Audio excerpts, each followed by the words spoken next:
Welcome to KGC Royal Surabaya, a place that we love to call it home.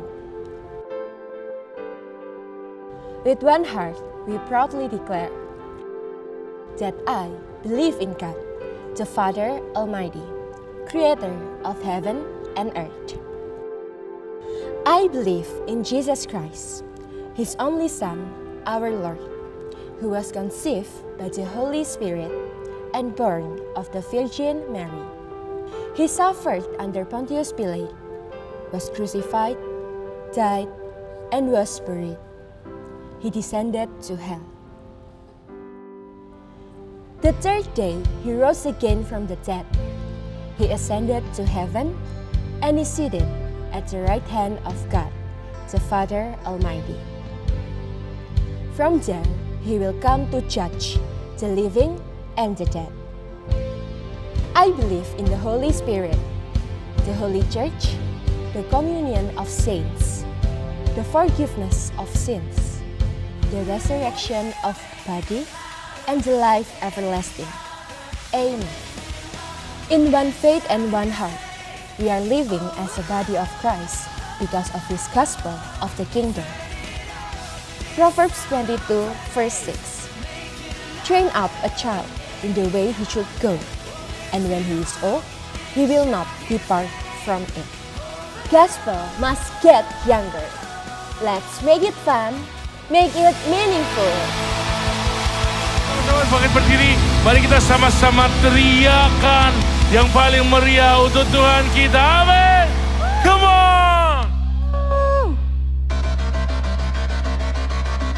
Boleh tangannya di atas yuk. Come on.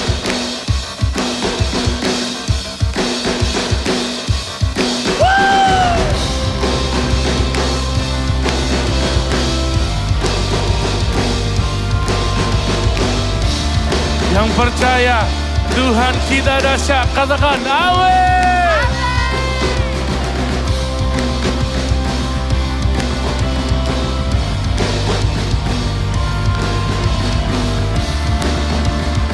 Sama-sama katakan 1, 2, 1, 2, come on.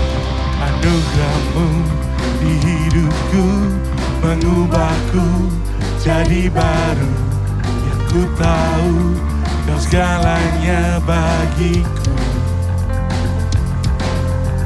Pengorbanan yang Kau beri membawaku terbang tinggi. Ku mengerti tanpamu ku mati. Sama-sama katakan.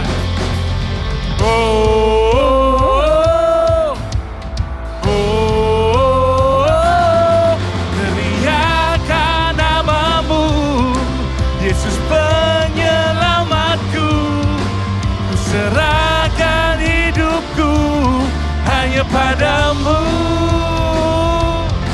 Teriakan namamu dan kebesaranmu sampai dunia tahu Yesus Tuhanku.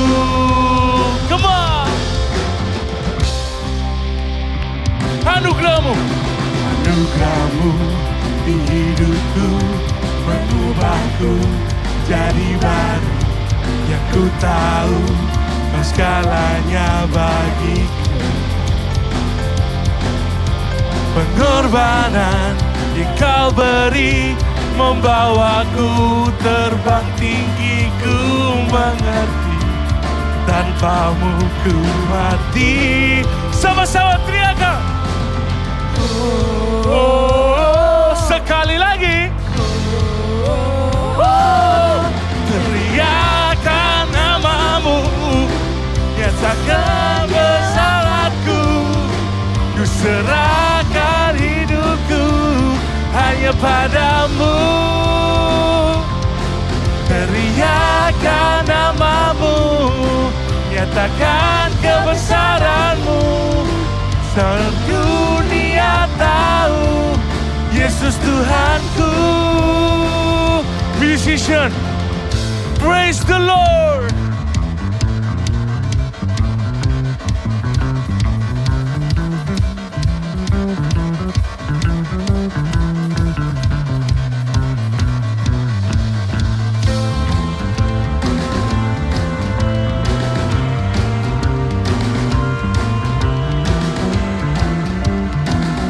Lord.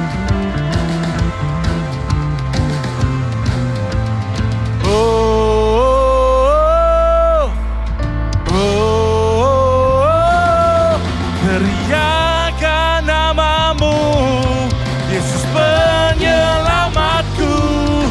Ku serahkan hidupku hanya padamu.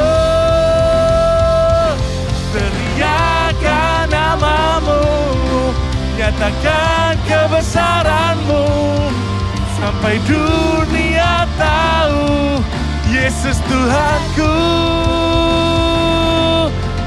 Beri tepuk tangan yang paling meriah buat Tuhan kita Yesus Kristus.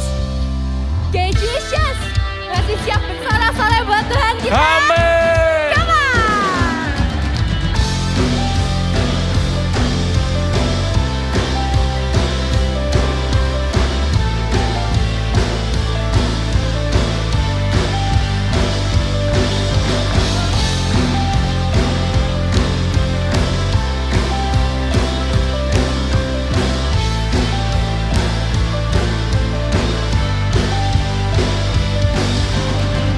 Batu karang yang teguh, Kota benteng, kota benteng dan perisaiku,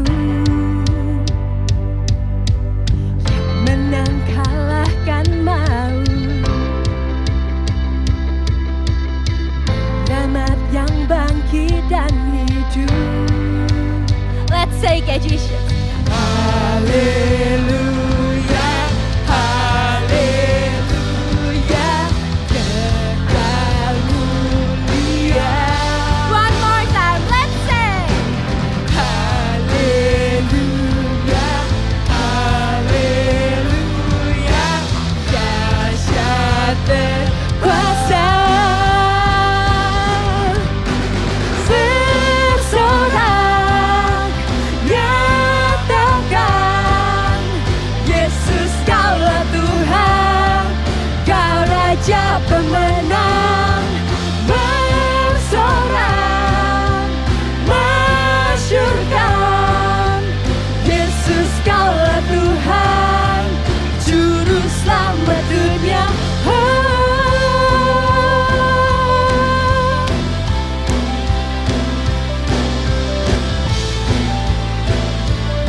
Kita ulangin dari awal yuk.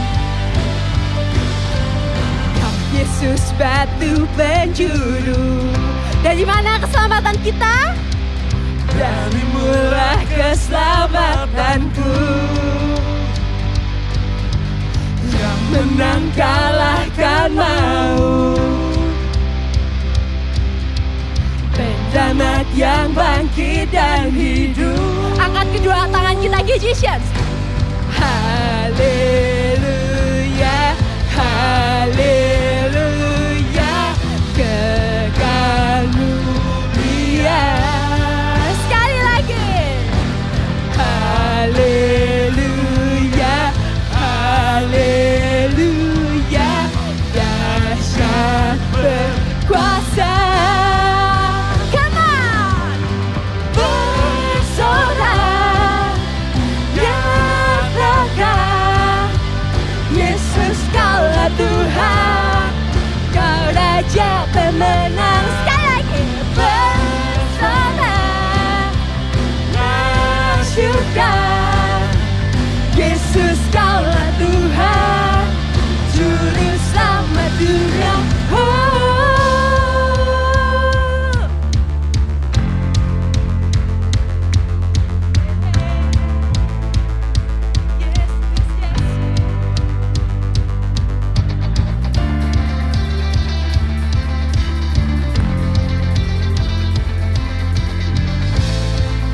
And Jesus, let us declare. 3, go. Ada kuasa, megah dan percaya, Yesus Tuhan, Yesus Tuhan, tanpa perlindungan, ku pertahanan, Yesus Tuhan, Yesus Tuhan, agung dan perkasa, megah dan berjaya. Yesus Tuhan, Yesus Tuhan, tempat perlindungan, tubuh pertahanan. Siapa? Yesus Tuhan, Yesus Tuhan, bersorak berdekat. Yesus kaulah Tuhan, Kau Raja pemenang. Come on! Bersorak bersyurga. Yesus kaulah Tuhan, Juru Selamat dunia. Agung dan perkasa, megah dan berjaya. Yesus Tuhan, Yesus Tuhan, tempat perlindungan, tubuh pertahanan. Yesus Tuhan, Yesus Tuhan.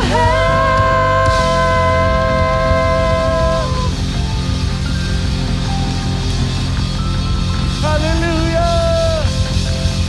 Haleluya.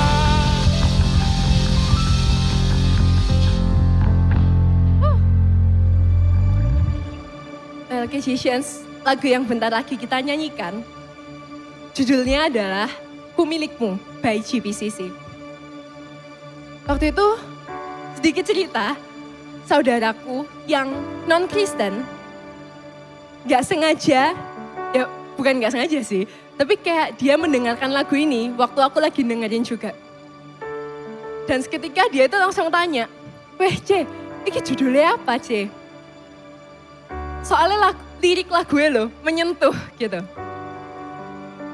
Terus saat itu aku kaget. Kayak wow, orang yang non-Kristen aja yang masih belum percaya sama Tuhan Yesus bisa tahu lagu ini, liriknya ngena buat dia. Dan gimana dengan kita yang udah Kristen sejak lama, sejak lahir, yang udah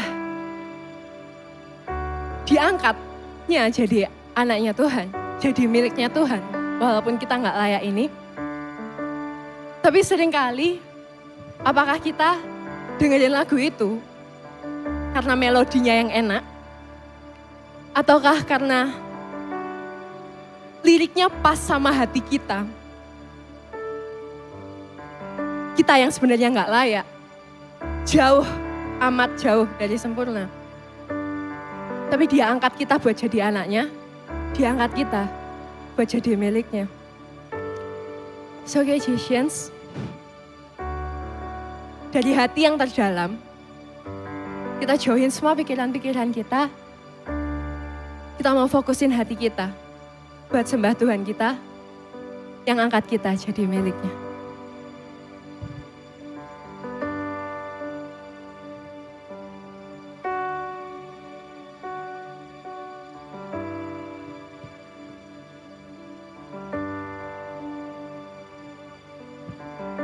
Let's worship Him.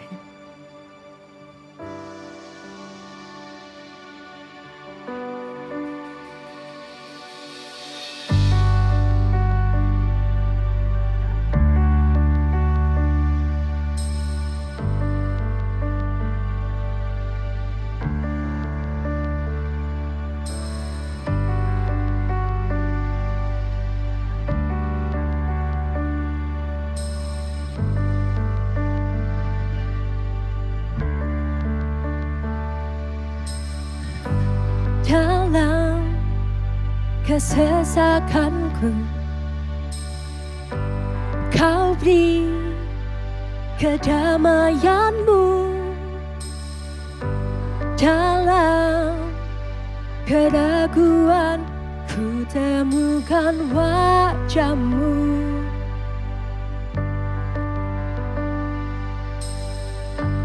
Karena pengorbanan-Mu, Kau jadikanku baru.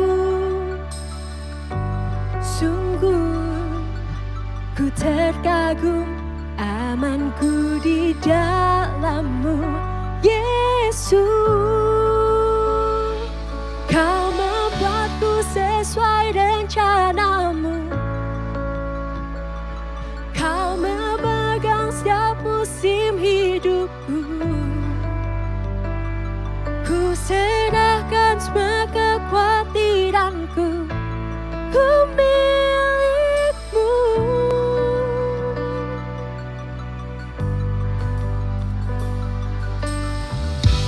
Karena pengorbanan-Mu, Kau jadikan kami baru. Kau jadikanku baru. Sungguh ku terkagum, amanku di dalam-Mu, Yesus. Kau membuatku sesuai rencana-Mu. Kau memegang setiap musim hidupku. Ku serahkan semua kekhawatiranku, ku milik-Mu. Semua kekuranganku, semua kekuranganku Kau pun tahu. Tetap Kau pandang indah dalamku. Ku angkat tanganku dan berseru, ku milik-Mu.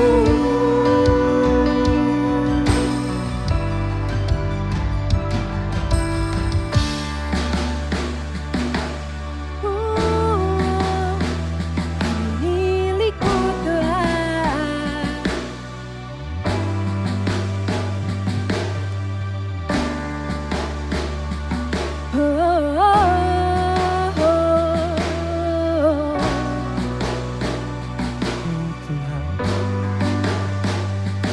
I am yours now forever.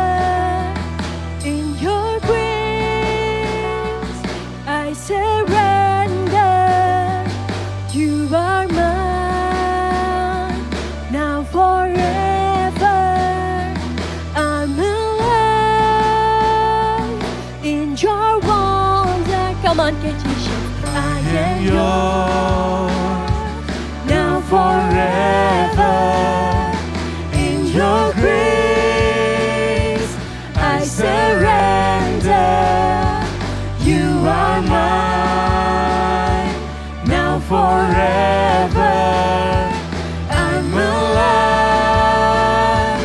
in your wonder. Let's declare, I am yours now forever.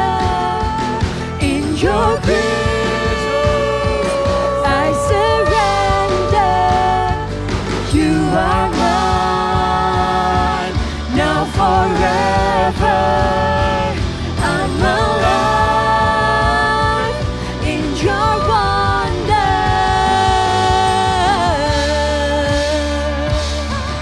Oh, I am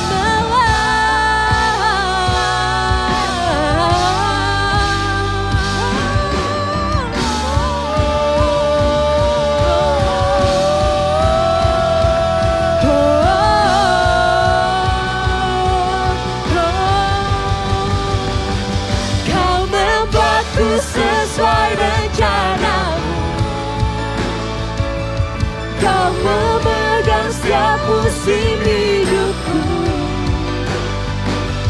Ku serahkan semua kekhawatiranku, ku milik-Mu. Semua kekuranganku Tuhan, kekuranganku Kau pun tahu. Tetap Kau pandang indah dalamku. Ku angkat tanganku dan berseru, ku milik-Mu.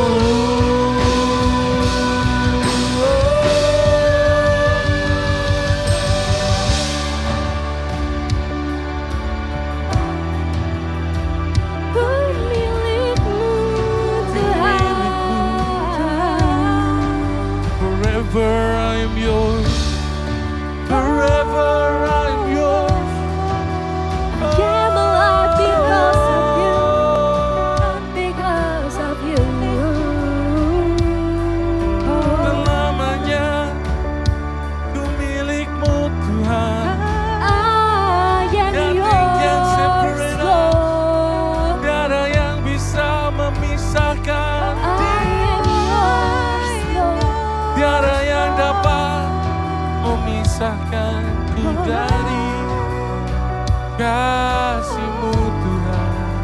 Only by your grace, it's only by your grace we are alive. Yes. We are alive.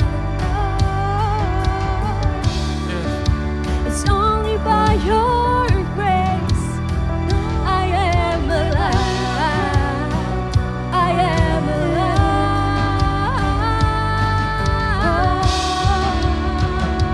Only by Rencanamu yang sekurangku kau pun tahu. Yes. Yes. Kau tak pandang indah. Tiada yang bisa memisahkanku dari kasih-Mu. Tiada yang mampu.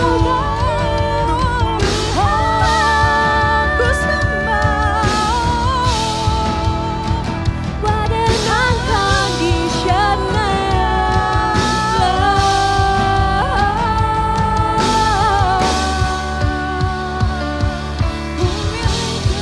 I am yours, you are mine.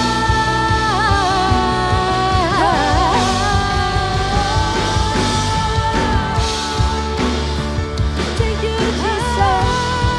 Tiada yang Thank mampu you, Jesus. memisahkanku dari kasih-Mu.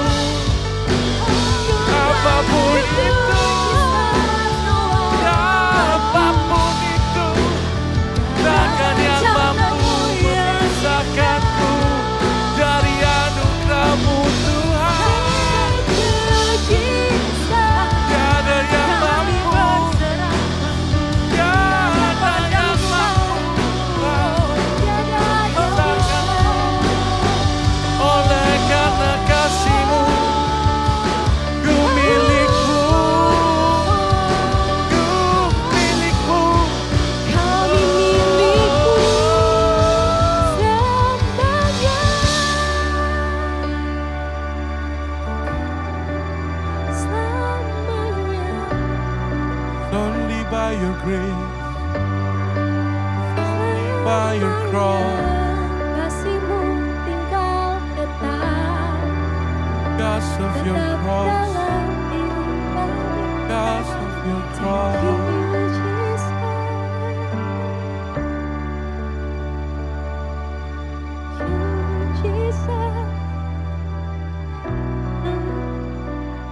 Thank you, Jesus.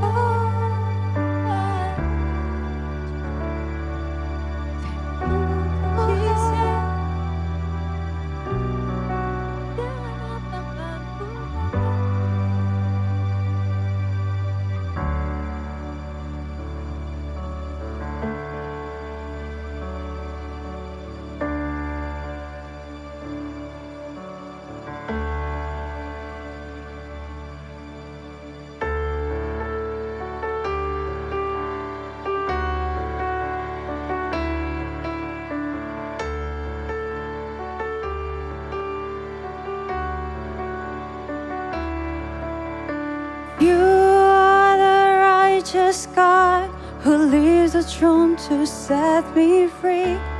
Your glorious divine brings me eternity with your cross. You redeem my soul.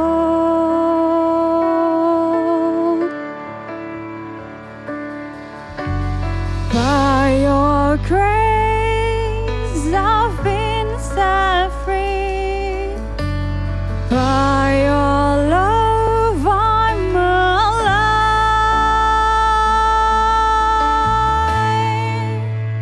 I have been crucified with Christ.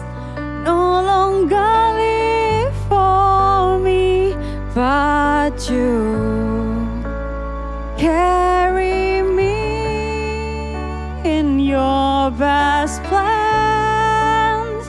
All of my rights are yours alone. Your glory is my pride.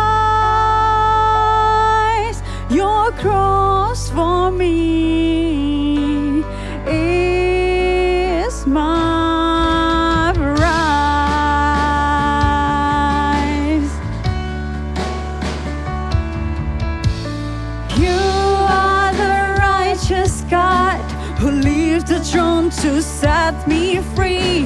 Your glorious divine brings me eternity with your cross. You redeem my soul by your grace. I've been set free by your love. I'm alive. I have been crucified with Christ. No longer live for me, but you carry me in your best plans. All of my rights are yours alone. Your glory is my prize. Your cross for me is my prize.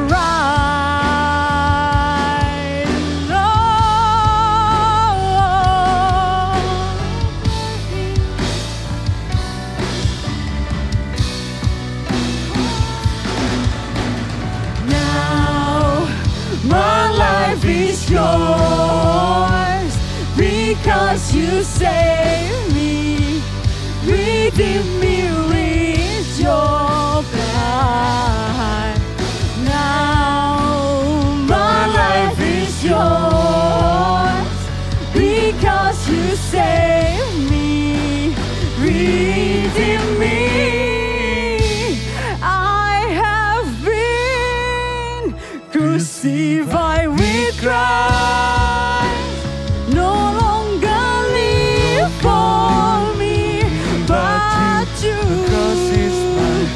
carry me in your best plan. All of my rights are yours alone. I have been crucified with Christ. No longer live for me, but you carry me in your best plan. All of my rights are yours alone. Your glory is my pride. Your cross for me is my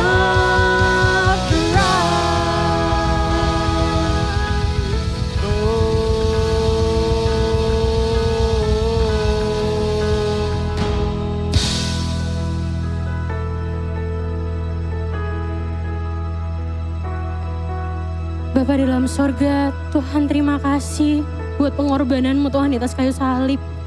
Kami Tuhan yang awalnya gak ada harganya, yang kami awalnya gak layak. Tapi Tuhan karena pengorbananmu di atas kayu salib kami dilayakkan.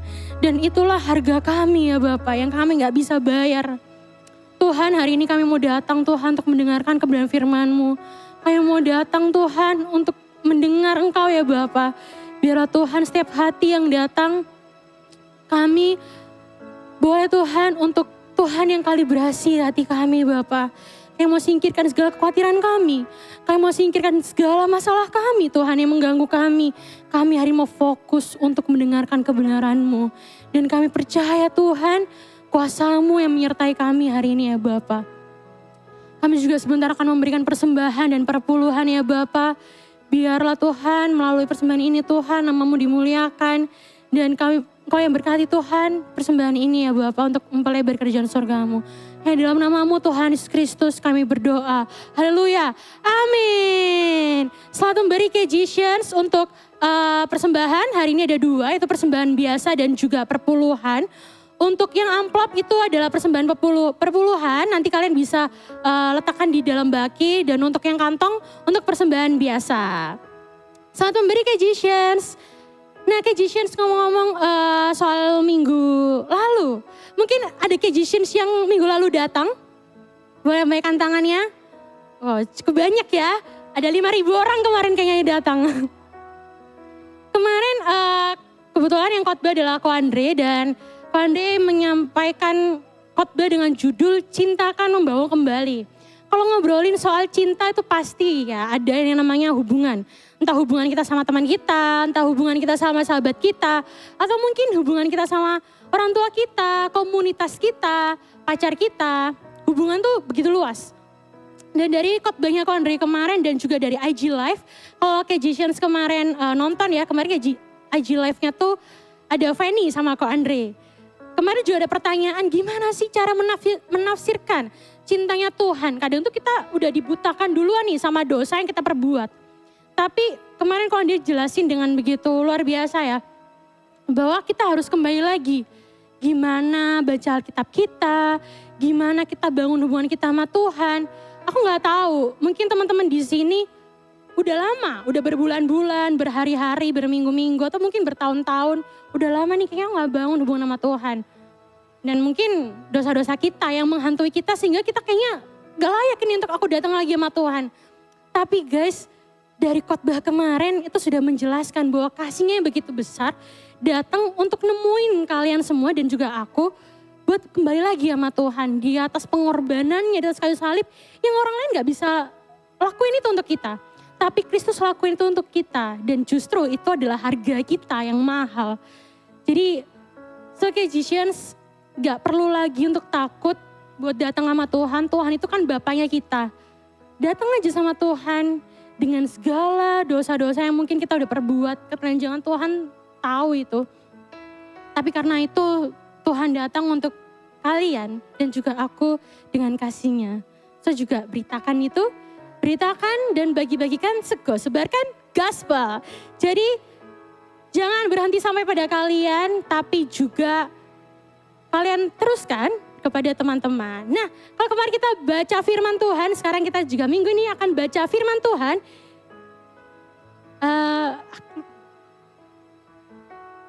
Kita akan baca di Yohanes pasal 13 ayat 31 sampai 35. Saya mengundang untuk para Kejicians untuk bangkit berdiri dan kita baca bersama-sama. Kita baca bareng-bareng ya Kejicians. 1, 2, 3. Perintah baru. Sesudah Yudas pergi, berkatalah Yesus, sekarang anak manusia dipermuliakan dan Allah dipermuliakan di dalam dia. Jikalau Allah dipermuliakan di dalam dia, Allah akan mempermuliakan dia juga di dalam dirinya. Dan akan mempermuliakan dia dengan segera. Hai anak-anakku, hanya seketika saja lagi aku ada bersama kamu. Kamu akan mencari aku dan seperti yang telah kukatakan kepada orang-orang Yahudi. Ke tempat aku pergi tidak mungkin kamu datang. Demikian pula aku mengatakannya sekarang juga kepada kamu. Aku memberikan perintah baru kepada kamu yaitu supaya kamu saling mengasihi. Sama seperti aku telah mengasihi kamu, demikian pula juga harus saling mengasihi. Dengan demikian semua orang akan tahu bahwa kamu adalah murid-muridku, yaitu jikalau kamu saling mengasihi. Amin. So Kejicians, udah gak sabar dengar firman Tuhan pada hari ini? Please welcome Pedam Hizkia Setiawan, KGC Lead Pastor. Thank you Ansel. Wow, shalom semuanya, selamat sore. Sekali lagi shalom. Oh, haleluya. Ini saking supaya nggak lupa nanti perjamuan saya dikasih 2 di sini, saya bawa 1, 3. Mau ada yang nambahin lagi? Ini perjamuan. Oke, senang sekali bisa sharing di tempat ini. Minggu kemarin ada yang relate dengan gambar ini. Gambar ini coba. Masih ingat dengan gambar ini? Ini kayaknya layar sentuh nih. Ada yang ingat dengan gambar ini? Ini kemarin di-sharingkan sama Ko Andre ya. Ada kemarin Ko Andre sharing foto dari Jokowi yang datang kepada salah satu warga. Ini dia. Ini dia. Masih ingat dengan foto ini? Masih ingat dengan foto ini? Pertanyaan saya cuma satu, itu ngapain anak kecil di belakang itu ngapain? Ngurang-ngurangi estetika aja. Saya dari kemarin tuh saya mikir ini anak ini kenapa? Kok nggak disuruh pergi dulu itu rasanya. Iku lek sopo, iku pikir kan. Bapak karo lek sopo gitu kan. Ngapain dia di belakang gitu kan. Nah gini, hal yang terpenting dari kunjungan seseorang itu adalah pribadi orang tersebut. Siapa orang itu dan pesan apa yang ingin disampaikan oleh orang itu. Benar ya? Jadi dulu waktu awal-awal kami masih belum terlalu dekat. Ya ini ya, kalau sudah aku bilang sama Andre atau sama Doni atau sama Ruben gitu. Kalau aku bilang, besok ada waktu enggak? Ada waktu kosong enggak? Kita ngopi yuk. Atau yang agak sedikit medeni itu kalau ko Andrew sudah bilang, Andre, Doni atau Ruben atau Iskia, kita makan siang di Pakis. Itu udah paling medeni itu. Kita langsung berpikir, kita langsung ambil saat teduh, kira-kira aku ini salah apa ya? Aku ini salah apa gitu kan? Jadi kita menantikan itu pesan apa yang akan disampaikan. Nah, ayat yang tadi dibacakan, yang tadi dibacakan oleh Arsel, yang sama-sama kita baca di Yohanes 13 ayat 31 sampai 35, itu adalah fase di mana Yesus sudah mendekati masa-masa kematiannya. Jadi fase di mana Yesus akan diserahkan dan dia akan menempuh jalan salib. Nah pastinya ya, Yesus ini kan guru dari murid-muridnya nih ya. Guru dari murid-muridnya. Dan pastinya kalau ini sudah fase terakhir, masa-masa terakhir, pasti pesannya itu sangat amat penting sekali. Penting banget. Jadi nggak bisa dihiraukan. Ini sangat penting sekali. Gini ya, pesannya itu dengan singkat itu seperti ini. Secara singkat. Itu kita lihat di ayat yang ke-34 sampai ke-35. Khususnya di bagian ini ya. Supaya kamu saling mengasihi sama seperti aku telah mengasihi kamu. Demikian pula kamu harus saling mengasihi. Jadi pesan Yesus dari satu perikop tadi, ayat 31 sampai 35. Ini pesannya gini aja, kamu harus saling mengasihi, sama seperti aku telah mengasihi kamu, demikian pula kamu harus saling mengasihi. Nah, kita sudah tahu nih, apalagi kalau kita sudah dari kecil Kristen, dari dulu kita sudah Kristen. Kristen itu identik dengan satu kata, banyak makna, ya kan? Dan susah sekali untuk dilakukan. Yaitu apa? KASIH, kasih. Kita sudah tahu. Kita harus saling mengasihi. Kita harus menunjukkan kasih seorang pada yang lain. Kita harus saling memperhatikan satu sama lain. Itu saking gampangnya ya, saking wis kadung kulinonya, saking seringkali diulang. Sampai balita pun kalau disuruh ngulang bisa. Tetapi ini adalah proses yang seumur hidup kita akan kerjakan. Proses di mana seumur hidup sampai nanti kita pulang ke rumah Bapa di sorga.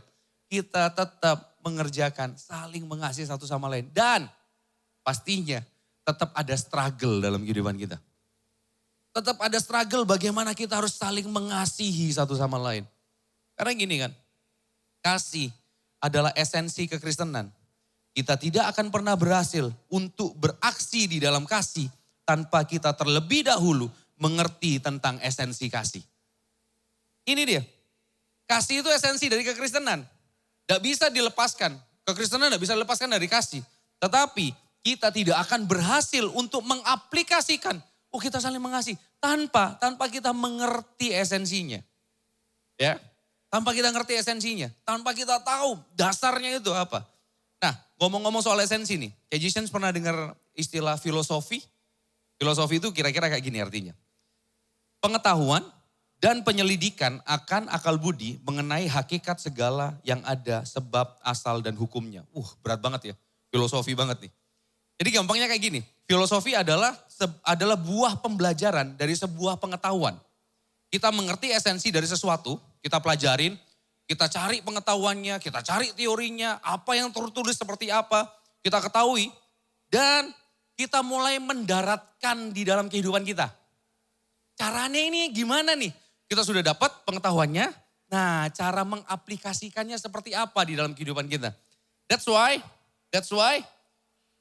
My sermon title today is Philosophy.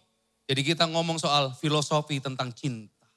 Makanya philosophy. Ya. Jadi yang di sini ada yang namanya Phil dan Sophie. Kalau nanti merit hashtagnya philosophy. Ya, bagus kan? Bukan Shopee. Kling gitu, bukan ya? Bukan ya? Nah, hari ini kita sama-sama mempelajari filosofi tentang kasih ya. Sekali lagi, kekristenan ini sangat identik dengan kasih. Tetapi sampai nanti kita mati sekalipun, kita akan berurusan dengan saling mengasihi ini. Tapi luar biasanya gini. Kalau kita tadi ya, pemahaman yang kita sama-sama kita ketahui bahwa Yesus menyatakan bahwa supaya kamu ini harus saling mengasihi sama seperti aku mengasihi kamu. Benar ya? Tuhan Yesus ngomongin seperti itu. Tuhan Yesus bukan hanya memberikan perintah, tetapi Tuhan Yesus juga memberikan sebuah teladan. Tuhan Yesus juga memberikan contoh. Perhatikan nih, supaya kamu saling mengasihi. Sama seperti aku telah mengasihi kamu. Berarti kita dikasih contoh dulu sama Tuhan Yesus. Benar gak sih? Benar ya? Jadi bukan lagi perintahnya. Kalau di perjanjian lama, dia ngomong gini, firman Tuhan ngomong gini, kasihlah sesama manusia seperti dirimu sendiri.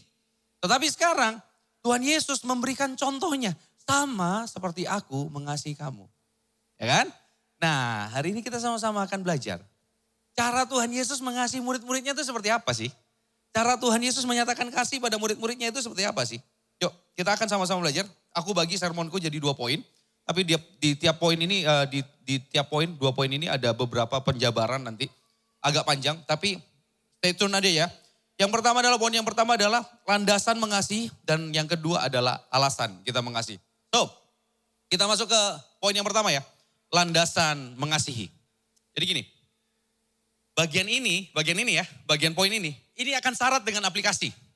Aplikasinya, how to-nya, apa yang harus kita lakukan. Tetapi bukan cuma sekedar how to-nya. Karena gini, kekristenan itu bukan cuma sekedar ngajar, kamu harus lakukan ini. Tetapi apa motivasi kamu melakukan itu? Sama-sama kita bongkar hati kita hari ini. Ya, sama-sama kita buka hati kita hari ini. Biar Tuhan yang meluruskan hati kita. Biar Tuhan yang mengkalibrasi hati kita.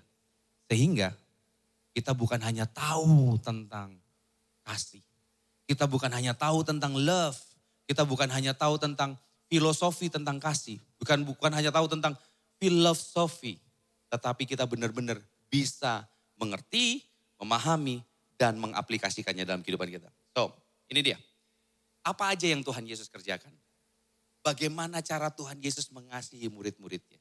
Yang pertama, Tuhan Yesus melakukan menegur. Loh, apa hubungannya gue? Teguran adalah salah satu perwujudan dari saling mengasihi guys. Karena gini ya, saya punya 2 anak nih. Gideon Immanuel Setiawan dan Karis Immanuel Setiawan. Kalau saya mengasihi mereka, kalau mereka melakukan perbuatan yang jahat, perbuatan yang tidak baik, saya tegur dong. Saya adalah bapak yang buruk kalau saya tidak tegur dan tidak didik anak saya. Dan waktu kami tegur, kami sudah sepakat.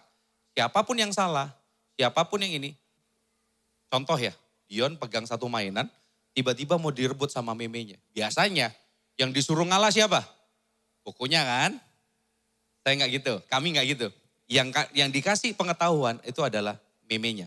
Gak boleh, Koko dulu yang pegang, meme harus minta dengan sopan sama Koko. Itu diajar, ditegur. Walaupun tidak ada anak emas, tidak ada anak perak, apalagi anak tembaga, nggak ada. Nggak ada, semuanya sama. Ya kan? Karena apa? Kami mengasihi anak-anak kami. Jadi bukti nyata dari sebuah kasih itu adalah teguran. Nah, pertanyaannya gini. Tapi apakah gaya Tuhan Yesus dalam mengasihi murid-muridnya adalah dengan cara teguran? Absolutely yes. Apa sih? Kok bisa? Dasarnya kok Yesus untuk nyampein ini tuh apa? Kok Tuhan Yesus dibilang bahwa Tuhan Yesus menegur? Minggu lalu sudah sangat jelas disampaikan kok Andre di tempat ini. Sama-sama katakan Mingsley. yang enggak datang minggu lalu bisa lihat di ininya ya. Oke, saya tidak akan membahas melengse, saya tidak akan membahas filosofi melengse, tetapi gini, apa yang dilakukan oleh Tuhan Yesus ketika Marta datang, "Hei Yesus," gitu kan?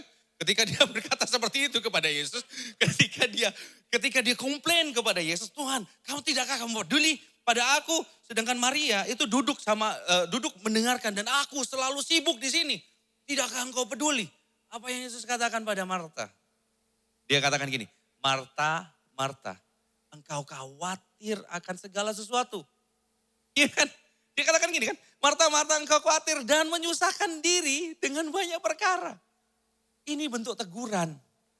Tegurannya apa? Tapi dengan cara apa? Dengan cara santai, dengan cara main halus. Pelan-pelan ngomongnya Yesus. Fokusnya Yesus, tujuannya Yesus menegur Marta seperti ini. Supaya Marta sadar, hei, fokusnya adalah bukan kamu melakukan sesuatu. Tetapi fokusnya adalah aku yang sudah datang. Sama kayak Pak Jokowi tadi kan.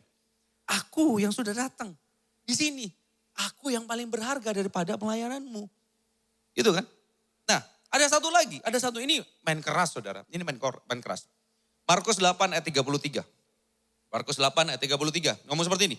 Maka berpalinglah Yesus dan sambil memandang murid-muridnya. Ia memarahi. Nah jelas ya. Ia memarahi Petrus. Katanya, "Enyalah iblis. Sebab engkau bukan memikirkan apa yang dipikirkan Allah. Melainkan apa yang dipikirkan manusia." Ini jelas banget ya. Kalau ini keras banget sama Petrus. Yesus gak pakai cara lemah lembut. Mas Bagas makan samyang. Yesus ngegas tapi sayang.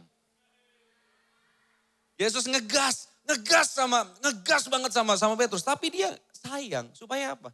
Supaya Petrus memiliki sebuah pemikiran tentang Allah. Bagaimana sudut pandang Allah. Ini kan ceritanya waktu Yesus mengatakan bahwa nantinya aku akan dibunuh. Dan Petrus narik, itu tidak akan terjadi padamu. Petrus seperti itu. Tapi langsung Yesus digas gini. Gini guys, aku mau sampaikan seperti ini ya. Jadi perwujudan dari saling mengasihi bisa teraplikasi saat kita bisa memberikan teguran pada saudara-saudara kita.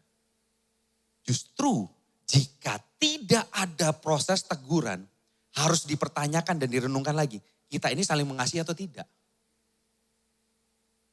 Justru dipertanyakan, kalau tidak ada teguran, kalau kalian ngomongnya lamis terus gitu kan, lambe manis gitu.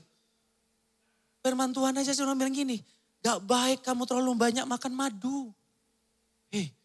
Saya pernah ditegur sama homemaker di tempat ini, gak relate. Contohmu muter-muter gitu pernah ditegur, pernah dikasih masukan. Karena apa? Saya tahu mereka mengasihi saya. Saya tahu saya dikasihi oleh mereka. Ketika saya melakukan pelayanan dan ada hal yang tidak sesuai, yang bisa di-build up dalam kehidupan saya, mereka memberikan teguran dalam kehidupan saya. Ini bukti saling mengasihi. Ada teguran di sana. Pun istri saya, kalau saya khotbah dan dia ada sesuatu yang tidak cocok sama dia. Dulu seringkali. Kamu itu mesti kok. Udah ngomong sudah serius-serius.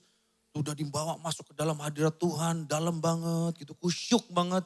Tiba-tiba kamu ngelempar jok, langsung buyar. Kamu menjatuhkan kredibilitasmu sendiri. Ya kan, sudah bagus gitu kan. Tapi akhirnya apa? Dikasih teguran, dikasih nasihat. Pertanyaan gini kan, kalau kamu berada dalam satu lingkungan, dan kamu tidak jauh, jadi lebih baik. Jangan-jangan kamu gak dikasihi. Jangan-jangan semua orang yang di sekelilingmu mengiya-iyakan apa yang kamu lakukan. Kamu mau pacaran sembarangan.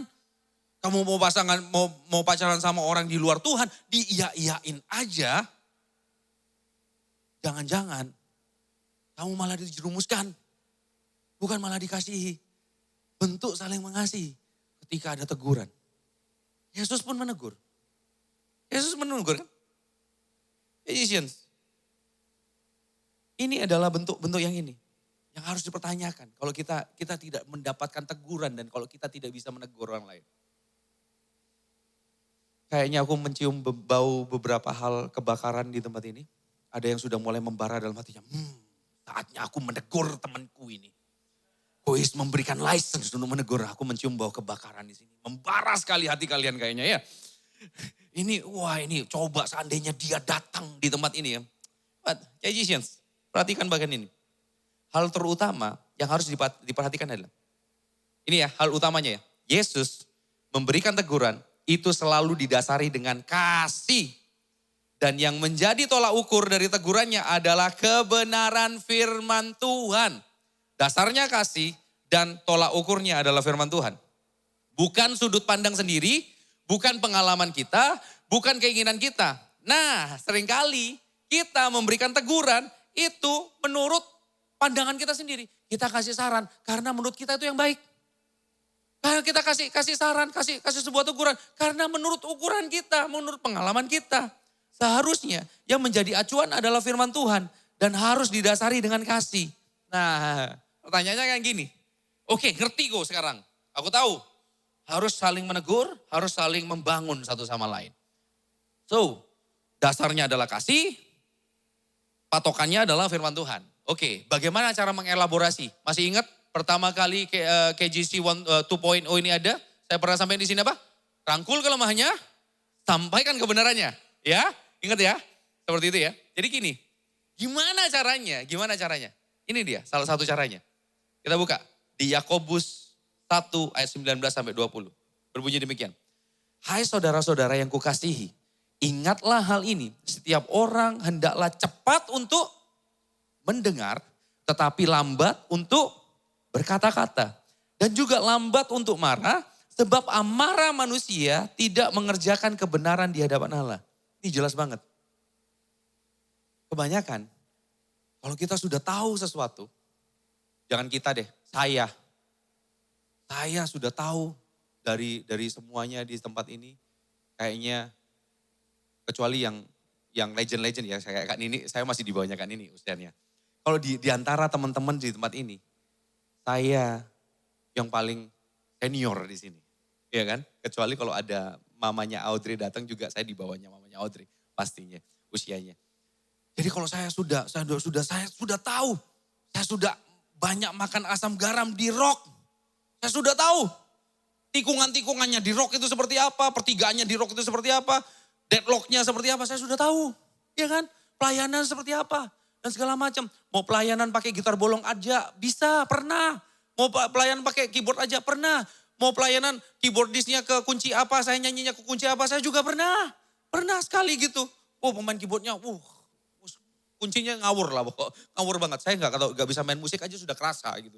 Saya sudah tahu. Nah, pertanyaannya gini, seringkali saya gagal untuk mendengarkan dan saya lebih suka untuk sudah datang gitu. Kok mau ketemu? Saya sudah, ini pasti ngobrol soal ini. Dari nadanya saja saya sudah tahu ini pasti ngomong soal kerjaan. Dari nadanya aja, dari baca WA-nya aja, sudah tahu ini pasti ngomong soal hubungan sama orang lain. Saya sudah tahu. Saya berdiri, saya berangkat dengan pengalaman saya sendiri. Dengan pengetahuan saya sendiri. Seringkali kita gitu kan? Seringkali kita gitu. Harusnya kita tenang dulu. Kita ini dulu, kita dengerin dulu. Kita cari sudut pandangnya dia seperti apa. Baru kita akan temukan kelemahannya. Ketika kita tahu kelemahannya, kita sampaikan kebenaran firman Tuhan. Dan kita tahu kebenaran firman Tuhannya seperti apa. Kita akan tahu juga bagaimana cara menyampaikannya kepada orang tersebut. Gak bisa terus akhirnya semuanya digas-gas gitu gak bisa. Ada kalanya kita mesti ngegas, ada kalanya kita mesti wawas diri. Ada kalanya seperti itu. Gak bisa kita sampein ketuguran dengan point of view kita sendiri. Aku yo kayak ngene kok, setelan pabrik wes kayak ngene. Gak bisa. Kita mesti tahu tujuan kita negur. Coba kalau seandainya kita gagal untuk ngerem cara ngomong kita yang sarkas, cara ngomong kita yang terlalu tajam. Jangan-jangan. Yang kita dambakan justru kehancuran orang itu. Kan tujuan kita menegur, tujuan kita memberikan nasihat, itu kan untuk membangun. Benar gak? Coba renungan. Tujuannya kan membangun, bukan untuk menjatuhkan. Ya kan? Nah, sudah seperti ini. Masih kita kasih tahu, masih kita benar-benar kita renungkan sebelum kita menyatakan kebenaran firman Tuhan kepada saudara kita. Ini dia. Ada firman Tuhan enggak yang akan kita sampaikan? Kita membawa orang tersebut kepada kebenaran firman Tuhan atau tidak? Coba kita renungkan itu. Dan kalau seandainya buat KGCians yang menerima teguran itu seperti apa? Percayalah di sini. Patokannya gini, asal nggak toksik aja. Nasihatnya itu nggak toksik, maksudnya gini, waduh kamu ini kelemahanmu cuma satu, nggak punya kelebihan kamu ini. Wah, malah dijatuhno gitu kan. Ya memang kamu nggak tahu apa-apa, malah wah pokok segala sesuatu yang negatif itu omongannya negatif aja. Tidak ada kebenaran firman Tuhan di dalamnya. Kalau ada yang seperti itu ya, ada yang negur seperti itu, ngomong sama home pastor, ngomong sama saya, bilang sama saya. Kalau ada yang ngomong seperti itu, tapi saya yakin di sini nggak ada, di sini nggak ada. Karena di sini semuanya memberikan teguran, memberikan nasihat itu untuk kebaikan bersama, kebaikan saudara-saudaranya. Amin, amin ya. Gini, satu aja catatannya. Dasar tegurannya itu firman Tuhan, bukan pada apapun. Jadi firman Tuhan yang harus jadi cermin di hadapan kita. Firman Tuhan yang dimana kita benar-benar berkaca di hadapan firman Tuhan. Oh iya, biar firman Tuhan yang mengkalibrasi hati kita. Dasar pertumbuhan KGC Royal itu jelas sekali. Injil, gak ada yang lain. Injil saja yang harus mengkalibrasi hati kita. Injil saja yang harus terus mengejar, mengajar dan memampukan kita untuk terus dikalibrasi oleh firman Tuhan.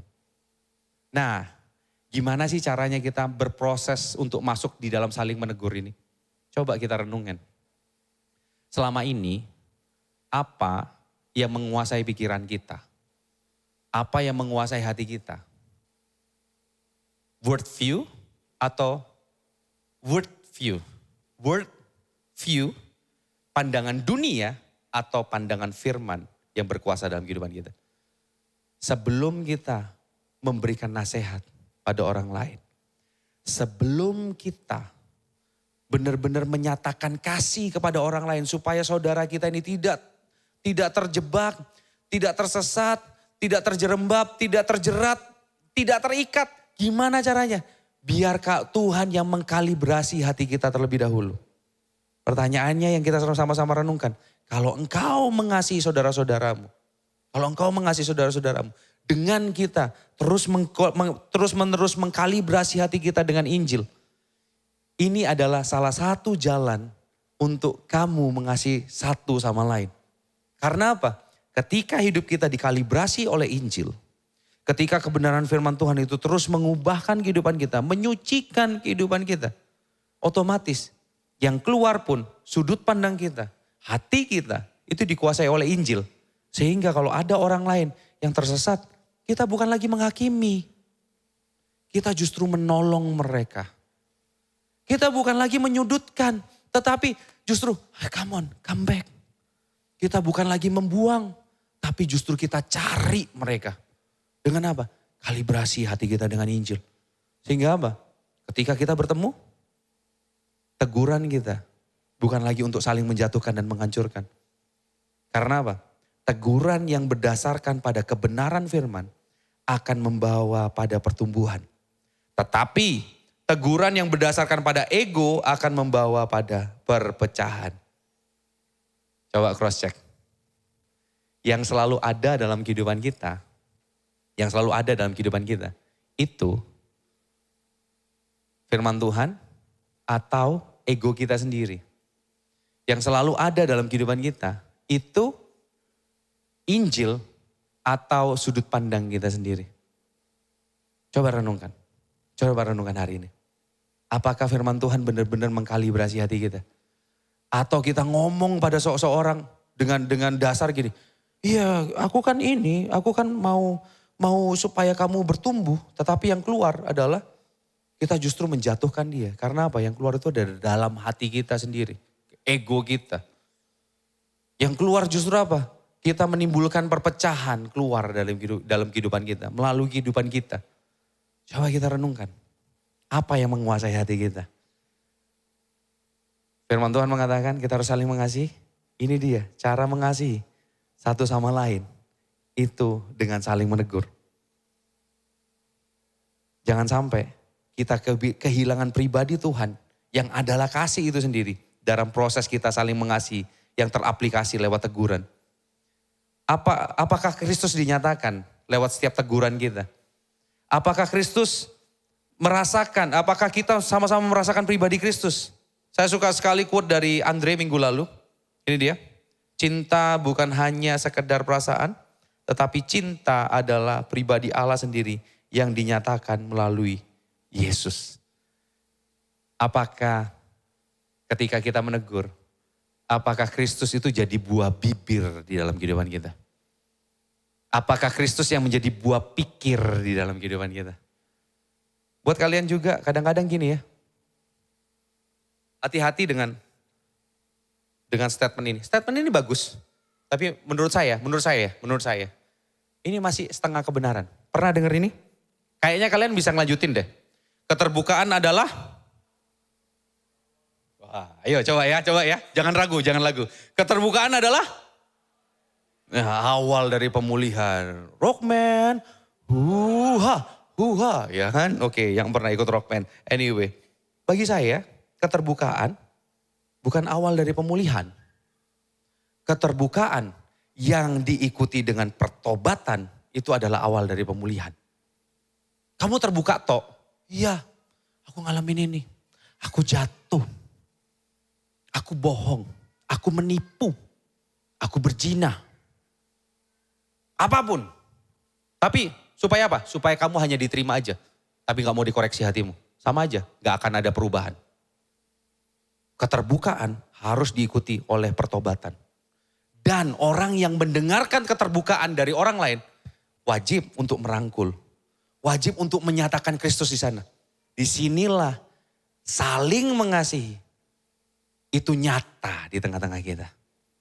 Disinilah tidak ada orang yang jauh lebih hebat. Tidak ada orang yang jauh lebih buruk satu sama lain. Kita ini semua sama. Kalau kita melihat keterbukaan dan pertobatan dari saudara kita bisa merangkul dan kita bisa menyatakan Kristus dalam kehidupan mereka. Orang yang mau terbuka pun rasa bahwa, wah aku gak pernah dihakimin dia. Justru aku melihat keindahan Kristus di sini.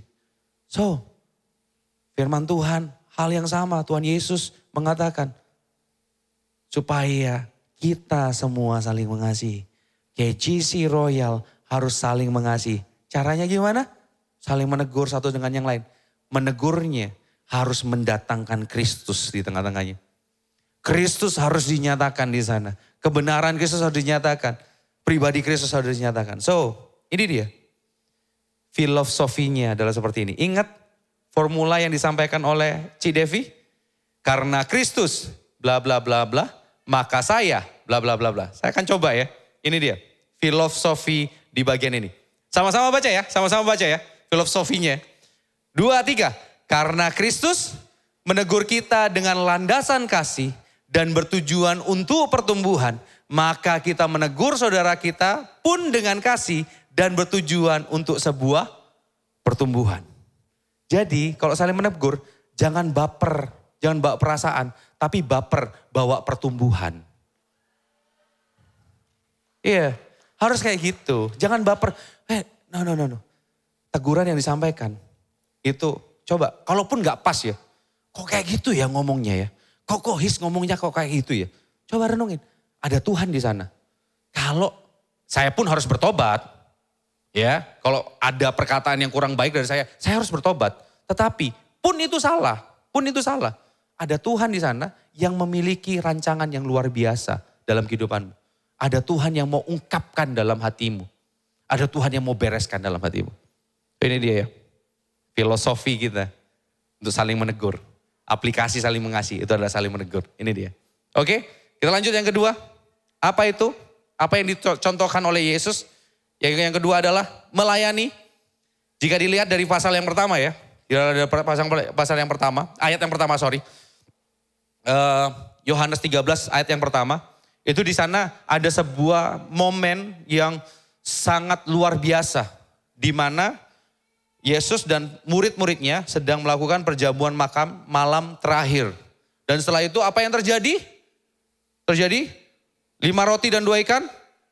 Enggak, bukan 5 roti dan 2 ikan. Yang terjadi adalah Yesus mengambil posisi menjadi hamba. Dia membasuh kaki murid-muridnya. Ini momen fenomenal yang luar biasa. Saya kalau coba bayangkan, saya ada di sana. Yesus sosok yang terkenal, viral, guru yang sangat dihormati. Dan dia mau datang, mau cuci kaki saya. Itu awkward moment yang paling luar biasa. Saya nggak tahu caranya Andreas itu gimana. Mungkin garuk-garuk gitu kan. Andreas Thomas, lopo, guru iki lopo gitu kan. Coba bayangin aja. Saya aja bayangin ya. Kalau Ko Andrew terus datang gitu ya, ngelihat mimbar ini, mau ngangkat mimbar. Saya ngelihat itu gak kolu, saya pura-pura gak ngelihat aja gitu loh, biar Ko Andrew aja yang ngangkat. Bagian ini tolong dipotong ya. Nah, bagi saya kan, biar saya yang lakuin. Gak usah Ko Andrew gitu kan. Mau ngangkat-ngangkat meja, gak usah. Itu baru Ko Andrew. Baru sesosok Andrew Juwana. Pemimpin dari Sumber Pakis. Kalian gak tahu Sumber Pakis? Gak apa-apa. Kalian nikmatin aja produknya. Makan babi gitu kan. Oke. Jadi ini bayangin. Yesus mau lakuin itu. Ya apa hati murid-muridnya? Kalau saya ada di sana. Ini insane Pak. Gak masuk akal ini. Tapi ini satu hal. Cara Yesus menyatakan kasih pada muridnya. Ini benar-benar nyata bahwa Tuhan Yesus kan pernah ngomong juga. Anak manusia bukan datang untuk dilayani, tetapi untuk melayani. Dan waktu dia melayani murid-muridnya, ini adalah bentuk bahwa betapa dia mengasihi murid-muridnya. Nah, pertanyaan selanjutnya yang mesti kita sama-sama renungkan hari ini, bagaimana cara Yesus melayani murid-muridnya? Apa yang menjadi dasar dia melayani muridnya? Jelas jawabannya. Jawaban singkatnya adalah karena Tuhan Yesus mengasihi murid-muridnya. Jelas ya. Tapi gini, apa yang akhirnya mendorong Tuhan Yesus melakukan hal itu? Ada karakter yang luar biasa. Yang harus kita sama-sama miliki ketika kita saling melayani satu sama lain.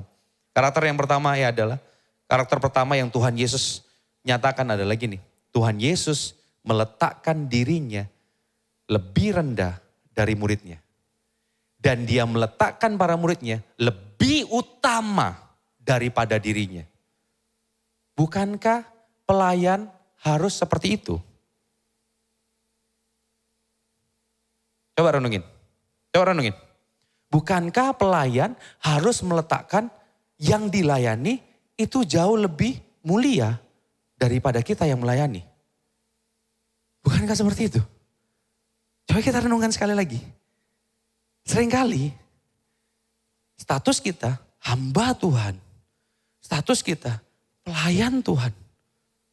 Tapi kita laganya kayak bos. Laganya kayak artis. Pengen ditunjuk semua. Semuanya tentang aku. Semuanya yang ada di sini. Termasuk saya. Apalagi yang ada di panggung sini. Termasuk saya. Saya sempat ngerasa gitu.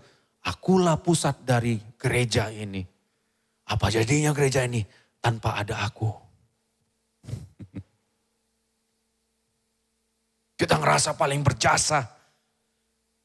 Bukankah coba kalian datang kepada sebuah restoran.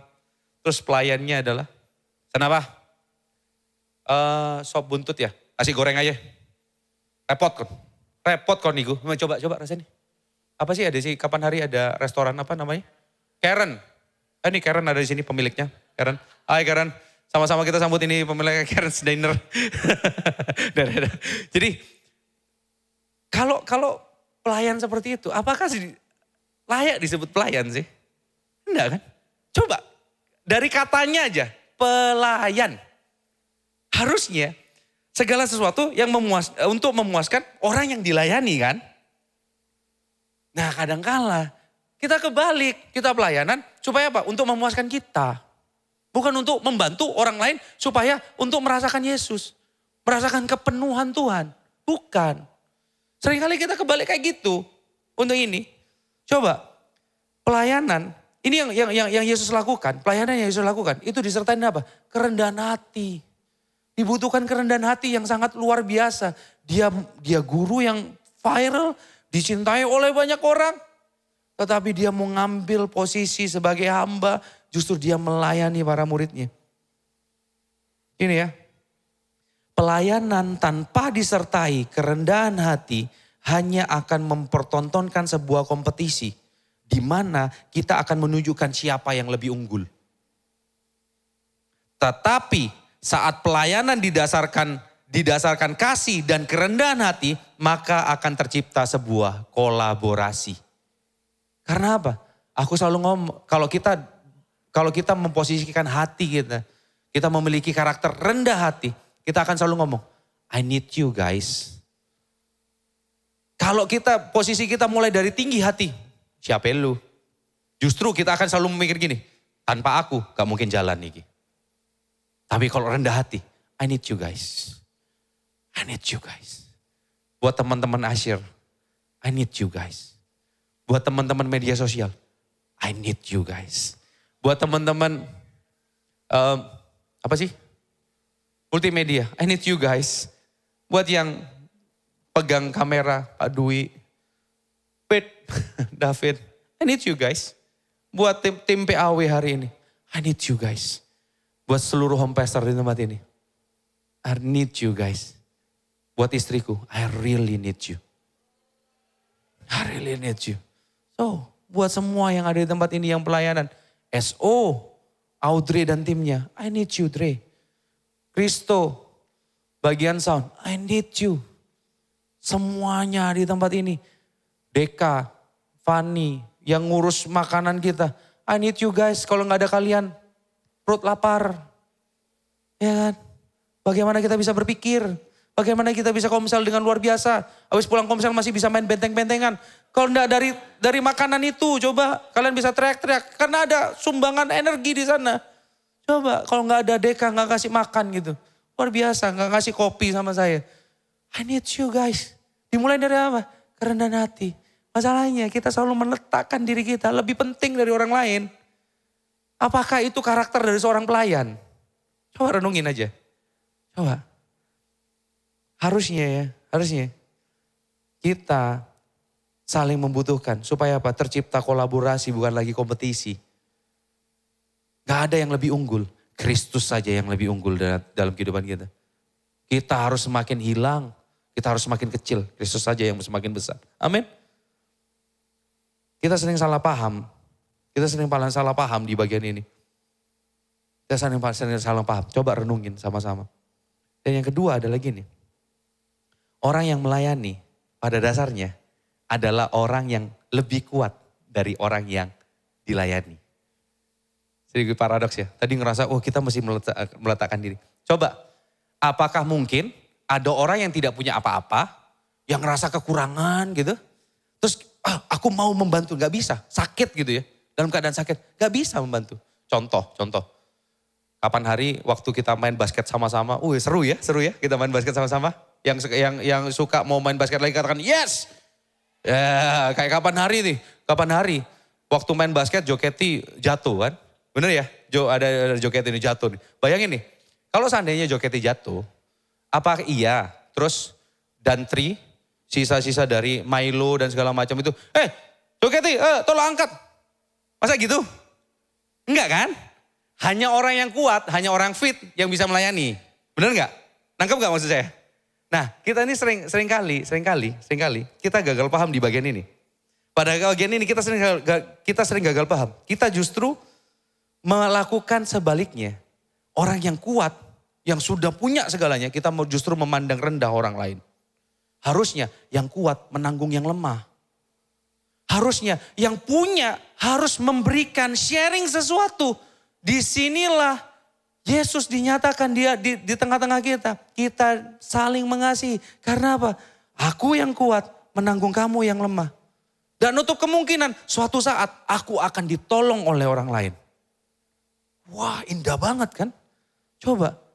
Satu saat Saya sering kali sebelum saya khotbah ini, saya selalu presentasi dulu di depan home pastor ini. Mereka akan ngasih beberapa input. Oh kok ini kurang ini, kok ini kurang ini dan segala macam. Mereka akan kasih input pada saya. Selalu. So hari ini Tuhan hadir dalam kehidupan kita.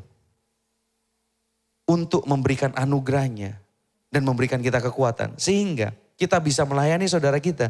Hingga mereka pun menjadi kuat dan melayani saudara kita yang lain. Harus saling mensupport satu sama lain. Harus saling mendukung satu sama lain. So, ini dia filosofinya dalam hal melayani. Kita sama-sama baca ya. 2, 3. Karena Kristus dengan begitu tulus melayani kita untuk kepenuhan kita di dalam anugerahnya, maka kita pun melayani orang lain untuk merasakan kasih dan anugerah Tuhan di dalam kehidupan saudara kita. Tujuan kita melayani supaya orang lain pun merasakan anugerah Tuhan yang begitu indah dalam kehidupan kita. So, ini dia. Dari sinilah Tuhan dinyatakan. Yang selanjutnya adalah gini. Apa yang Yesus lakukan? Apa yang Yesus teladankan dalam kehidupan ini? Dia mengampuni. Tadi ya, menegur, melayani, itu adalah bukti kita saling mengasihi satu sama lain ya. Kalau tanpa ada teguran, tidak mungkin kita saling mengasihi. Karena salah satu bentuk saling mengasihi itu adalah kita menegur satu sama lain. Yang kedua adalah kita melayani satu sama lain. Tidak mungkin saling mengasihi itu bisa teraplikasi dengan luar biasa tanpa kita mempertontonkan, mengaplikasikan saling melayani satu sama lain. Dan semuanya itu tidak ada gunanya kalau kita tidak saling mengampuni satu sama lain. Bukankah di dalam saling menegur kita sering salah masih? Bukankah dalam saling melayani, kita pun masih sering salah. Iya kan? Yang kita butuhkan, kita harus saling mengampuni satu sama lain. Setelah Tuhan Yesus melayani murid-muridnya, dengan sangat luar biasa, dengan ketulusan yang sangat luar biasa, Tuhan Yesus sempat ngobrol sama Yudas. Dia mengatakan gini, lakukan segera apa yang harus kamu lakukan. Tuhan Yesus tidak menyudutkan Yudas, Tuhan Yesus tidak menghakimi Yudas, justru dia melakukan pengampunan pada Yudas. Bahkan sebelum Yudas mengeksekusi apa yang sudah dirancangkan dalam pikirannya. Saling mengasihi tanpa sebuah tindakan saling mengampuni adalah proses yang sia-sia belaka. Kita sangat rentan untuk disakiti dan menyakiti. Hal ini harus kita sadari dan kita pun harus melakukan introspeksi setiap hari. Kita banyak salah guys. Kita sering kali melakukan banyak kesalahan. Tuhan Yesus melakukan tindakan mengampuni dengan sangat luar biasa. Pada dasarnya ya, coba renungin. Yang mengkhianati Tuhan Yesus itu siapa? Siapa yang mengkhianati Tuhan Yesus? Yang paling viral itu Yudas. Tapi yang mengkhianati Tuhan Yesus itu adalah 12 muridnya. Semuanya mengkhianati Tuhan Yesus. Coba, waktu Tuhan Yesus disalib, siapa yang masih stay? Stay lagi foto. Siapa yang masih stay? Yohanes pun enggak, berdiri agak jauh dia. Semuanya mengkhianati, termasuk Petrus. Menyangkal kan? Berkhianat juga. Yang lain kemana? Gak ada semua. Mengkhianati semua kan? Coba. Ini dia. Kita semua yang semua muridnya itu mengkhianati. Tapi toh demikian, Tuhan Yesus masih melayani mereka kan? Toh demikian, setelah ini ya, setelah kita baca perikop ini, perintah baru ini, nanti setelah itu Petrus bilang gini, hei Tuhan, kamu mau pergi kemana? Aku akan memberikan nyawaku padamu.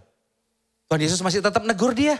Tidak menyudutkan, alah omong kosong. Tuhan Yesus udah ngomongnya gitu. Tuhan Yesus ngomong gini, Petrus, sebelum ayam berkokok, kamu sudah menyangkal aku 3 kali. Ditegur lagi masih. Tuhan Yesus masih menyatakan kasih. Itu artinya Tuhan Yesus sudah legowo dengan kesalahan yang akan Petrus lakukan. Coba. Dan bukankah Tuhan Yesus juga pernah mengajarkan bahwa berapa banyak kita mengampuni? 70 kali 7 kali dalam sehari. Itu harus kita ampuni. Saudara kita yang bersalah di hadapan kita. Lah terus gimana? Pertanyaannya gini. Lah kalau orangnya toksik soro kok. Wah sih apa sih? Wes ndak iso wes. Kalau bahasa Ibrani ini ngomongnya bowat wes iki. Bowat, kalian tahu bowat? Itu lampu. Bolam, oke, salah. Jadi orang itu bowat itu sudah ndak bisa ketolong wes. Sudah ini toksik jedok, ndak ada obatnya sudah. Terus itu kayak gitu, kalau gitu gimana? Gini, mengampuni bukan artinya harus terus membangun hubungan kan? Be wise. Misalnya kalian punya pasangan nih ya, contoh, kayaknya di sini semua pasangan luar biasa semua, adem ayam semua ya, luar biasa. Tuhan berkati kalian semua, berjalan dalam kebenaran, ya, mendatangkan shalom gitu kan, dalam hati, kan luar biasa lah pasangan. Kalau seandainya kalian menemukan sebuah orang pasangan atau sahabat toksik banget, gimana cara ngampunin? Ampuni, tapi bukan berarti kita harus bangun hubungan terus sama dia kan? Bener gak sih? Apakah cara kita mengampuni terus bangun hubungan terus sama dia? Enggak juga. Ampuni, caranya gimana? Kita sudah ngampunin. Kalau kesalahan orang tersebut, kesalahan pasangan kita, sahabat kita, saudara kita, apapun itu, terus muncul lagi dalam kehidupan kita, masih sakit nggak di sini? Kalau masih sakit, something wrong with you. Berarti kamu masih belum dalam proses mengampuni secara penuh. Nangkap ya? Kalau kita masih sering ngumbar-umbar cerita untuk cari pembenaran, untuk cari pembelaan, something wrong with your heart. Berarti kamu masih belum dalam taraf mengampuni. Karena kamu masih umbar-umbar ceritanya. Tetapi ketika kamu cerita dan sudah tidak ada rasa sakit di sini, itu artinya kamu sudah mengampuni dengan sempurna by His grace. Nah pertanyaannya gini, kalau sampai seandainya, oh ya kamu ngampunin, orang pasangan sudah toksik, tapi kamu gak pernah mau lepas dari dia. Itu lain cerita, jangan-jangan orang tersebut sudah jadi berhala dalam kehidupanmu. Lalu sudah tahu toksik kok, kamu masih mau hidup sama dia. Sudah tahu kamu ditarik ke dalam jurang kenajisan yang begitu dalam, kecemaran yang begitu dalam, kamu masih mau sama dia. Something wrong with your heart. Something wrong with your heart. So, hari ini sama-sama kita renungkan. Mengampuni harus dari sudut pandang Tuhan. Dan hati kita harus dipenuhi oleh kasih yang Tuhan yang begitu besar. Ini filosofinya. Kita sama-sama baca ya. Yang mengampuni, ini ya filosofinya. Karena, yuk sama-sama, 2, 3. Karena Kristus telah mengampuni saya dari setiap kesalahan yang saya buat, maka saya pun harus hidup dalam gaya hidup saling mengampuni setiap saat. Oke? Seumur hidupnya, Yesus konsisten untuk menyatakan kasih pada murid-muridnya. Pertanyaannya, apa yang membuat Yesus konsisten melakukan hal ini? Mari kita lihat, ini bagian yang terakhir, alasan Yesus mengasihi. Kita baca ini ya, ayat 31 sampai 33. Sesudah Yudas pergi, berkatalah Yesus, sekarang anak manusia dipermuliakan dan Allah dipermuliakan di dalam dia. Jikalau Allah dipermuliakan di dalam dia, Allah akan mempermuliakan dia juga di dalam dirinya. Dan akan mempermuliakan dia dengan segera. Hai anak-anakku, hanya seketika saja lagi aku ada bersama kamu. Kamu akan mencari aku. Dan seperti yang telah kukatakan kepada orang-orang Yahudi, ke tempat aku pergi, tidak mungkin kamu datang. Demikian pula aku mengatakan sekarang juga kepada kamu. Ini alasan Tuhan Yesus mengasihi dengan sangat konsisten adalah untuk kemuliaan Tuhan dinyatakan. Dia tidak melakukan untuk kepentingannya sendiri. Bahkan di dalam, terima kasih istri, so I need you so much istri. Thank you. Nah gini, perhatikan apa yang disampaikan Tuhan Yesus. Sekarang anak manusia dipermuliakan dan Allah dipermuliakan di dalam dia. You know what? Ini adalah pernyataan yang paradoks. Ingat tadi awal aku sampaikan apa? Ini adalah pesan Yesus yang terakhir sebelum dia diserahkan untuk dieksekusi, untuk disalib. Ini sangat berbanding terbalik. Kemuliaan yang akan dinyatakan, kan dikatakan gini. Sekarang anak manusia dipermuliakan dan Allah dipermuliakan di dalam dia. Yesus bukan mengalami kemuliaan, bukan dia diangkat menjadi raja. Dia tidak dilantik menjadi penguasa. Dia tidak dilantik jadi bupati, jadi gubernur, enggak. Justru dia akan disalib. Kemuliaan yang dimaksudkan itu teraplikasi melalui jalan kehinaan yang sangat luar biasa. Ini paradoks banget. Dia akan disalib. Pernyataan kemuliaan Allah justru melalui jalan kehinaan. Di mana justru melalui kehinaan yang dia terima, kita mendapatkan kasih Allah yang luar biasa. 3 ayat ini secara tersirat ya, secara cepat saya nyatakan bahwa 3 ayat ini itu untuk menyatakan bahwa Yesus adalah Tuhan. Yesus adalah Tuhan. Yesus adalah penguasa atas segalanya. Seumur hidupnya dia menyatakan bahwa aku adalah jalan kebenaran dan kehidupan. Dia menyatakan aku adalah roti hidup. Dia menyatakan bahwa aku adalah air hidup. Dia menyatakan aku adalah gembala yang baik. Semuanya itu benar-benar akan dinyatakan di dalam kemuliaan Tuhan. Melalui apa? Jalan kehinaan. Yaitu apa? Jalan salib. Karena apa? Kalau Tuhan datang dengan segala kemuliaannya, saya yakin 100% tidak ada satupun dari kita yang bisa bertahan dan bisa tetap hidup. Kalau Tuhan datang dengan segala kemuliaannya, benar-benar dia nyatakan kemuliaannya, semua dari kita pasti mati. Karena kita ini najis. Karena kita ini orang berdosa. Justru apa? Tuhan menyatakan kemuliaannya dengan cara dia menyatakan kasih. Kemuliaan Allah dan kasih Allah itu harus berbanding lurus, berjalan lurus. Kita tidak akan melihat kemuliaan Allah dan merasakan kemuliaan Allah tanpa kita menikmati kasih Allah. Kalau kita sekarang bisa hidup, oh iya kita hidup untuk kemuliaan nama Tuhan. Ada jalan salib yang Tuhan sudah tempuh untuk kita. You know what? Dia sudah nyatakan itu dalam kehidupan kita. Salib adalah bentuk kemuliaan Allah yang terpampang jelas.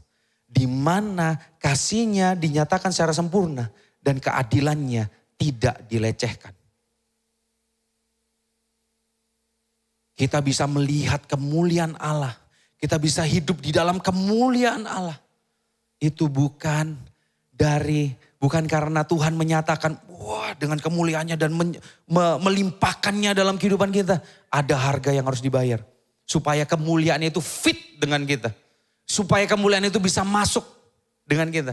Dengan cara apa? Kehinaan kita ditanggung oleh dia. That's why lagu tadi itu so beautiful.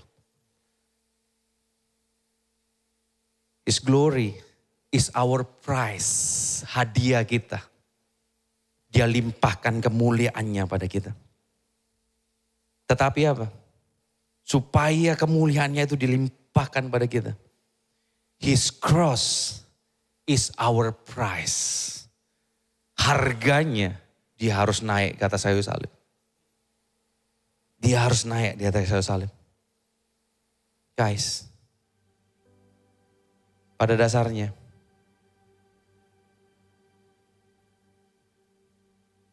di hadapan Allah kitalah Yudas yang seringkali mengkhianati dia.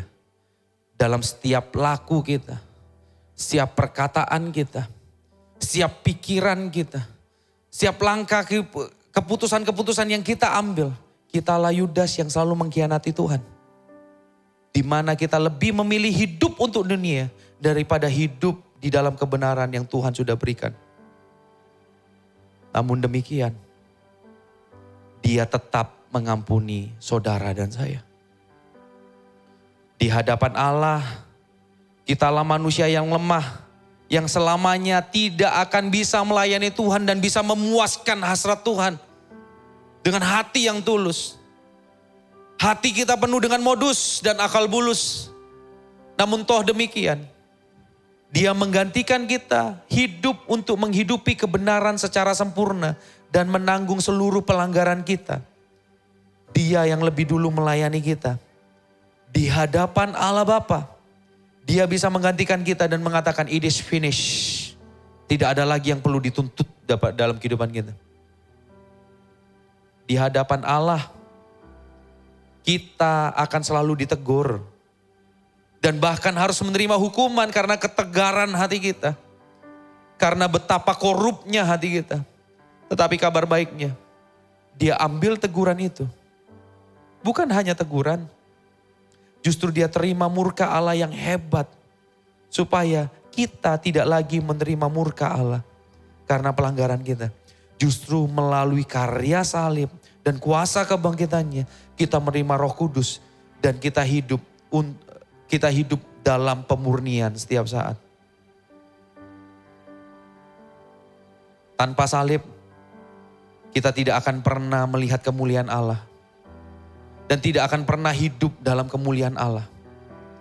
Karena Kristus menyatakan kemuliaan Allah melalui jalan kehinaan. Maka kita bisa melihat dan menikmati kemuliaan Allah di dalam kehidupan kita. Karena di dalam salib Kristus, Tuhan buktikan bahwa Dia mengasihi kita dengan sangat luar biasa. Maka kita pun akan dimampukan untuk saling mengasihi satu dengan yang lain. Kita hidup untuk menyatakan kemuliaan Tuhan kan? Kita sering bilang seperti itu. Jadi yang harus kita pertontonkan adalah karya salib Kristus. Kita di dalam kehidupan kita. Kita tidak bisa menyatakan kemuliaan Tuhan melalui kehidupan kita. Tanpa kita menyatakan salib Kristus. Karena apa? Sekali lagi, kemuliaan Allah dan kasih Allah harus berjalan berbanding lurus. Bagaimana cara menyatakan kemuliaan Allah melalui kehidupan kita? Nyatakan karya salib Kristus melalui kehidupan kita. Betapa Dia mengasihi kita. Bagi orang dunia, kemuliaan Allah terlalu menyilaukan. Oleh sebab itu, kita ada untuk memantulkan kemuliaan Allah. Dengan cara hidup kita saling mengasihi. Filosofi terakhir untuk menutup sermonku hari ini. Yesus bukan hanya sebagai teladan kita menyatakan kasih. Namun Dia adalah alasan utama kita mengasihi. Dia juga alasan yang kokoh untuk kita saling mengasihi. Dan Dia satu-satunya tujuan kita saling mengasihi.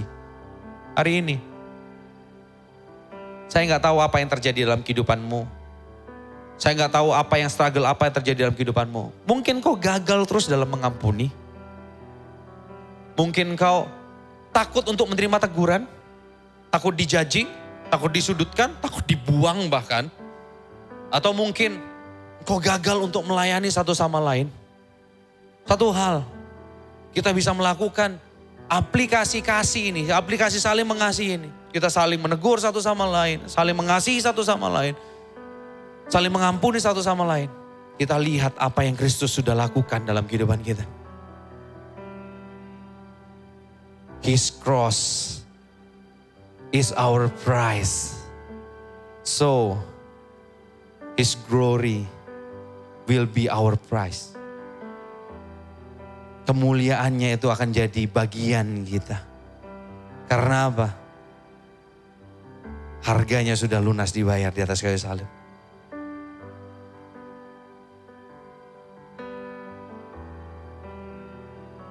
Oh Jesus.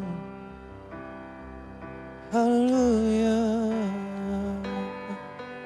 Been crucified with Christ, no longer live for me, but you carry me in your best plan. All of my rights are yours alone. I have been crucified with Christ, no longer live for me, but you carry me in your best plan. All of my rights are yours alone. Your glory is my prize. Your cross for me is my prize. Hidupmu sudah lunas dibayar. Harusnya kamu hidup dalam anugerah dan kasih Tuhan yang begitu limpah. Kamu hidup dalam kemuliaan Allah yang begitu limpah. Hari ini jangan pernah sia-siakan apa yang telah Yesus lakukan. Justru Tuhan memiliki rancangan yang luar biasa dalam kehidupanmu. Tuhan ingin memakai kehidupanmu. Tuhan ingin bekerja di dalam kehidupanmu dan melalui kehidupanmu. Supaya apa? Kemuliaan Allah dinyatakan melalui kehidupanmu. Pertanyaannya hari ini, maukah engkau benar-benar menjadi sasaran kasih-Nya? Bukan dengan kehebatanmu, bukan dengan pengalamanmu. Kamu mau melayani Tuhan dengan begitu rupa. Tetapi benar-benar kita melayani Tuhan. Karena kita tahu esensi kasih yang sejati. Bahwa Dia terlebih dahulu mengasihi kita. Aku berdoa hari ini Tuhan. Buat setiap putra dan putrimu di tempat ini. Kiranya kami semua Tuhan penuhkan dengan kasih-Mu. Sehingga di dalam kami menjalani kehidupan kami sehari-hari. Dalam komunitas ini. Kami bisa saling menegur satu sama lain. Untuk menggapai sebuah pertumbuhan. Kami bisa melayani satu sama lain. Untuk membawa saudara-saudara kami kepada kepenuhan Kristus. Kami bisa saling mengampuni satu sama lain. Supaya kasih Tuhan dan kemuliaan Allah nyata di tengah-tengah kami. Ini hidup kami Tuhan. Penuhkan kasih. Penuhkan dengan kasih-Mu. Penuhkan kami dengan hati-Mu sendiri Tuhan. Terima kasih buat semuanya. Kami ucap syukur padamu. Magicians, kita akan masuk dalam perjamuan kudus.